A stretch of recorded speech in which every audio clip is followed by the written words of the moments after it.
Your father is about to walk in that door any minute, and he is going to demand an explanation for why you all seem to have gone off the page. Good evening. I'm the genetically perfect King Charming, and I hereby decree that everyone whose last name is not Charming is to leave the premises immediately. Uh-oh, Meeshell. I think there's going to be trouble for Darling and her brothers. Maybe we should go. Should I turn your dad into a pumpkin, Darling? It'll last until midnight. It's all right, Farrah. This confrontation has been a long time coming. Okay then, good luck. Well, that's my cue to get out of here. Later, Charming Sibs. I'm out. Okay now, look here, King. You can't just waltz in here and order everyone out. That's just rude and wrong. And you are? I'm Jillian Beanstalk, daughter of Jack, and this is my family's bakery. Ah, I see. Well, fear not. The Charming family is very gracious. We will compensate you for your lost revenues. It's not about the money, King. It's about the principle. Your Majesty, let me handle this, please. Ms. Beanstalk, your loyalty to your customers is extremely admirable. However, in this moment, King Charming is simply a distraught father worried about his children. Won't you please allow him a moment of privacy to speak with them? Fine, but only because you asked nicely. Darling, I'll be nearby if you need me. See you guys. Now that bit of unpleasantness is over, what is happening here? Children, I demand a report. Father. Yes, Daring. I am your firstborn. And? That's pretty much it. Thank you, Daring. You have an amazing grasp of the obvious. But since you spoke up, let us begin with you. I understand that your kiss failed to awaken Princess Applewhite from her cursed slumber. Is that true? Yes, Father. Daring, I had such high hopes for you. You were born with so many gifts. You were supposed to marry the future Snow White and rule ever after with her. And now I hear that instead, you are the prince. No, the beast. In Beauty and the Beast. Yes, Father, that's also true. Rosabella showed me that looking in the mirror isn't the only thing worth doing. And you are perfectly happy to become a furry animal in your fairy tale? You are such a disappointment. Father, I think you are being much too hard on Daring. Daring was willing to sacrifice himself to save our school from a never-ending winter. He's a hero. Very well, daughter. Since you seem so eager to defend your brother, let's turn the conversation to your antics. I have done nothing for which I need to defend myself. Oh no? I heard you put on a suit of armor and dueled the Red Knight in Wonderland and humiliated him. I then heard you were riding dragons, wearing armor, and pants! That is all true, Father. And what have you to say for yourself? That I was being true to myself and who I really am. Daughter, our family's purpose, our very survival, depends on each of us fulfilling roles as perfect princess and princesses in the fairy tales that require our services. We are not here to star in any fairy tales. We are here to be the supporting cast.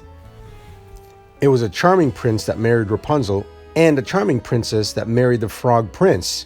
Our branch of the Charmings is an ancient and proud house. We must not fail.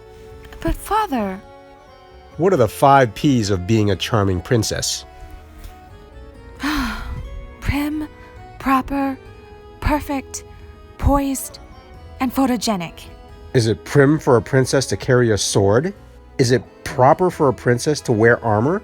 Maybe not, but nonetheless, that is what I did, and I would do it again.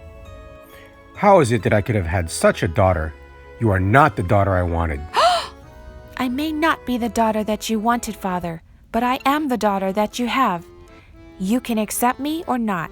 It's your choice. Well, I don't accept it. But before I pass judgment, I first want to speak to my other son. Yes, Father. Here I am.